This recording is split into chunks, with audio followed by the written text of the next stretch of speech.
கண்டிப்பாக வைக்கணும். இந்த கஸ்டமர் வந்தாங்க, இந்த கஸ்டமர் வந்து கொடுக்க முடியல.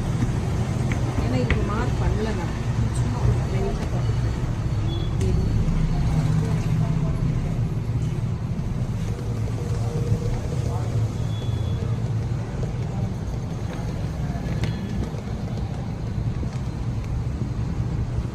அந்த கஷ்டம் இப்படியெல்லாம் வந்து இப்படியெல்லாம் நல்லா தான் இருக்கும் இல்லையா?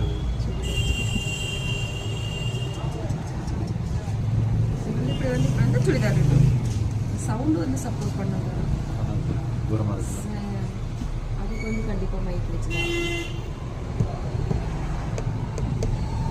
இன்னைக்கு இந்த ஸ்டாண்டு வாங்கணும். ட்ரையல் பார்க்குறோம், ஜஸ்ட் ட்ரையல் பார்க்குறோம். இன்னும் வெட்டலை. கேமரா ஸ்டாண்ட் எப்படி ஒர்க் ஆகுதுன்னு நாங்கள் செக் பண்ணுறோம். தப்பாக நினச்சிக்காதீங்க. Okay bye. கடை சாட்ட போகிறோம். இன்றைக்கி தான் பார்சல் வந்தது. இந்த கம்பெனி நல்லா இருக்குது. கண்ணாடியில் தான் ஃபிட் பண்ணியிருக்கோம். நல்லா ஃபிட்டாக ஸ்ட்ராங்காக இருக்குது. இனிமேல் வீடியோ போட்டு இதுவும் கலப்பிடலாம். பாய்.